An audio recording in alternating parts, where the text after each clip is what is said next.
정부가 추진 중인 지역별 전기요금 차등제 초안이 공개됐습니다.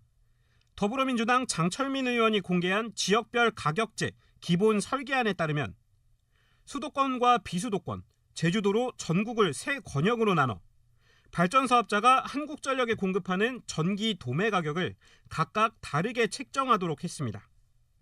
문제는 이대로라면 비수도권 안에서도 역차별, 형평성 문제가 불거질 수밖에 없다는 점입니다. 원전이 있는 부산의 전력 자급률은 174%로 소비보다 발전량이 훨씬 많지만 대전은 3%, 충북 11% 등 일부 지역은 정반대입니다. 전력 자급률과 상관없이 비수도권 모든 지역의 요금 할인이 동일해 부산의 요금 할인이 상대적으로 적어질 수밖에 없다는 의미입니다. 경쟁력 있는 전기요금을 통한 기업 유치 전략을 짜고 있는 부산시 입장에선 당황스러울 수밖에 없습니다. 지금 원전이 우리 쪽에는 많다 보니까 도매 가격 자체는 좀 낮은 편이거든요. 단가 자체가. 저희들이 계속 이야기하고 있는 게 우리는 5개권역으로 좀 이야기하고 있거든요. 이름은 지역 차등 전기 요금제인데 별 차등이 없어요. 어떻게 봐야 됩니까? 여기서 얘기하는 이제 지역 차등은 이제 분산에너지법을 이제 제정을 해서 수요지 인근에서 이제 전력을 생산해서 소비가 가능한 이제 분산 에너지 시스템을 구축하기 위한 그런 법인데 결국에는 수요가 많은 도시가 있을 거고 그 전력을 생산을 많이 하는 도시가 있을 겁니다. 그런 도시가 이제 이렇게 골고루 분포가 되지 않기 때문에 그 전력을 송전하는 송전 시설이 또 많이 필요하거든요. 그런 송전 시설만 건설하다 보니까 이 건설하는 거에 대한 또 민원이 많이 발생을 하게 됩니다. 그러다 보니까 전력을 생산하는 것보다 소비가 많은 도시는 좀 더 이제 전력세를 더 많이 내고 그리고 생산을 많이 하는 도시는 이제 전력세를 조금 인하를 해주면서 좀 더 이걸 분산을 시키자 하는 그런 취지였거든요. 그런데 이렇게 이번에 저 보도에 나온 것처럼 수도권과 비수도권 그리고 제주 이렇게 세 개만 나눠버리면 비수도권 중에서도 전력을 생산을 많이 하는 도시가 있고 그리고 소비를 많이 하는 도시가 있습니다.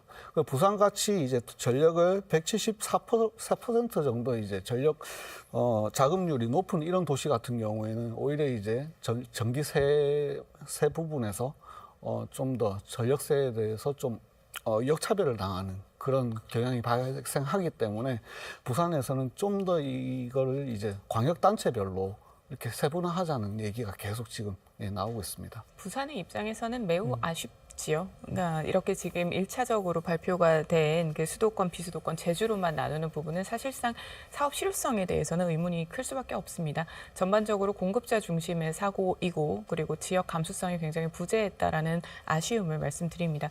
물론 26년부터 광역자치단체별 차등 요금을 적용을 하겠다. 지금 이것은 중간 단계이다라고 발표를 하기는 했습니다만 이 부분은 이제 지역에서 이렇게 언론이나 지자체 단체장들께서 이제 항의를 하시는 과정에서 아무래도 여론이 형성이 되다 보니 이제 적용이 이제부터 되고 있는 상황으로 보입니다.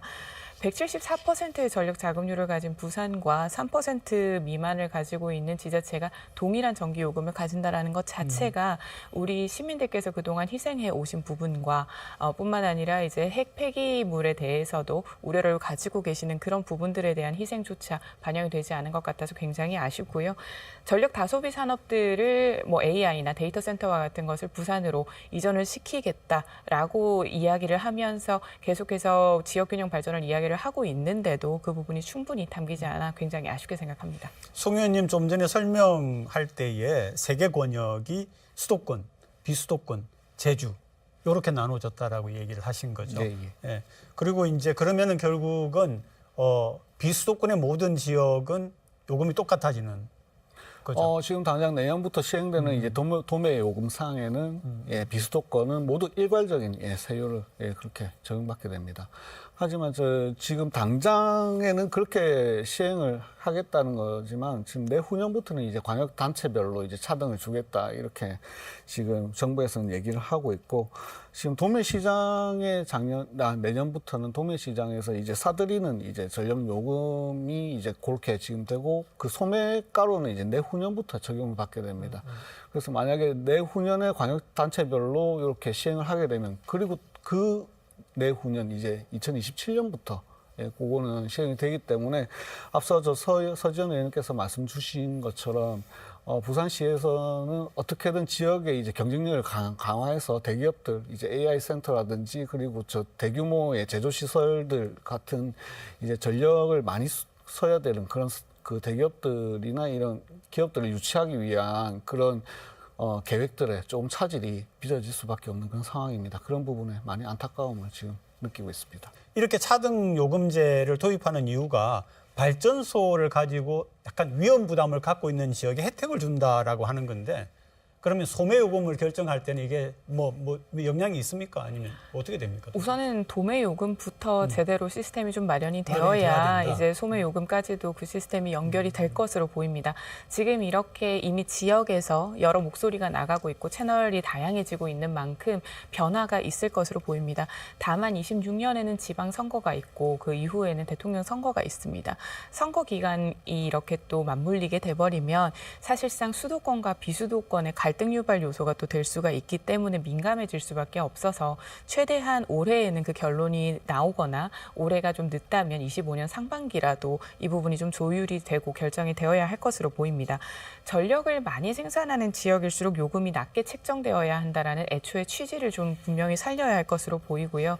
발전소 여부와 관계없이 지금은 그냥 그저 비수도권, 수도권으로만 전기요금을 구분을 해서 한다라는 것 자체가 반복되는 말씀이지만 지역 감수성의 부재입니다. 왜 이 요금제를 이용을 해야 하는지 보다 더 지역 단체장들의 목소리를 들어야 할 때라고 봅니다. 그러니까 지금 우리가 나온 개념 중에 하나가 전력 자급률이잖아요. 자급률이라고 하는 거는 내가 있는 지역에 발전소가 있기 때문에 작업이 된다라고 하는 건데, 아까 통계를 보니까 부산이 174%. 예. 어떤 지역은 10% 미만이더라고요. 대표적으로 보면은 이제 대전 같은 경우가 3%입니다. 네. 자급률이. 그리고 저 광주, 서울, 그리고 저 충북 이런 순으로 한 10% 미만 되는 그런 도시들이 있고요. 그리고 자급률이 높은 순으로 보면은 영남 쪽에 좀 많습니다. 경북, 그리고 충남, 강원, 그리고 전남, 그리고 부산 같은 경우에도 지금 174% 지금 이렇게 측정되고, 인천 같은 경우에는 수도권하고 거의 생활권역이 같음에도 불구하고 자급률이 186%입니다. 그런데 수도권으로 이제 들어가다 보니까 어떻게 보면 자급률이 높은데도 불구하고 수도권과 같은 요금을 내는 그런 불합리한 그런 상황이 발생하기도 합니다. 그런데 이제 자급률이 문제가 아니라 사실 경북 이야기했고 우리 부산 이야기를 했는데, 그냥 화력발전소, 소위 말하는 석탄으로 하는 발전소가 아니라 위험 부담이 굉장히 크다라고 느끼고 있는 원자력 발전이 문제 아닙니까? 그죠?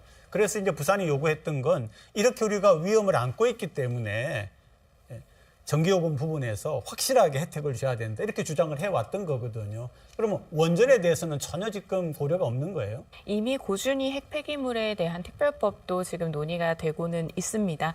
그런 부분들이 반영이 돼서 사실은 이 차등요금제에 대한 부분도 부산 지역 국회의원들께서도 굉장히 관심을 가지고 지금 발의를 하고 있는 상황입니다만, 정부의 안이 이렇게 단순화시켰다라는 것이 가장 큰 문제인 것입니다. 실제로 지금 기본 설계안이다, 초안이다라고 이야기를 하고는 있으십니다만, 지난 4월과 7월에 열린 지역별 전기요금제 가격 결정 워킹그룹 회의에서 이 결과가 나왔습니다. 그 워킹그룹에 참여했던 당사자들은 산업통상자원부와 한전 인사들이 대부분이었습니다. 지역의 목소리가 지금 반영이 좀 되지 않았다라는 것이 가장 중요한 부분이고요.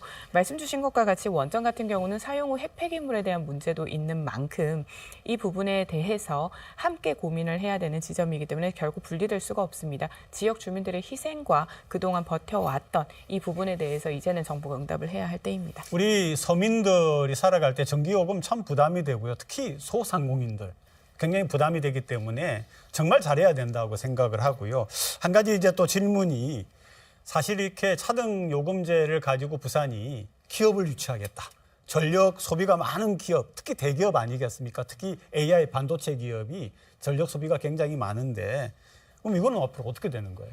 전력 다소비 기업의 대표적인 예가 말씀 주신 대로 AI나 반도체, 데이터 센터의 뭐 재생에너지까지 다 포함이 됩니다. 그렇기 때문에 부산의 입장에서는 더욱더 강력하게 주장을 할 수밖에 없습니다. 이미 약간의 중간 단계다라고 정부가 이야기를 한 것 자체가 문을 어느 정도 열어놓은 것으로 보입니다. 물론 처음부터 세부적으로 완벽한 정책이 나오면 좋습니다만 약간 계략적인 안으로 해서 이렇게 지역의 목소리를 반영해 가면서 수정을 한다면 오히려 지역에 조금 더 맞춤형 정책이 나올 수 있는 기회가 되기도 할 것입니다. 그렇게 하기 위해서는 부산시가 오히려 그 대안을 좀 제시를 하는 편으로 내년도 초반에라도 이 결과가 좀 나올 수 있게 연구를 해야 할 것으로 보입니다. 부산시에서 그 지금 이제 글로벌 허브 도시 특별법까지 이제 만들면서 노력을 많이 하고 있는데 기업 유치를 위해서는 이렇게 그 전력 요금 차등제가 필수적인 요소라고 할 수 있습니다. 그동안 세련되지 못한 이제 절차상의 문제로 지금 이런 오해들이 계속 쌓이고 있는데 부산시에서 노력하는 것만큼 정부에서도 응답을 해주기를 저희 간곡하게 요청드리겠습니다. 네네. 오늘 두 분 고맙습니다.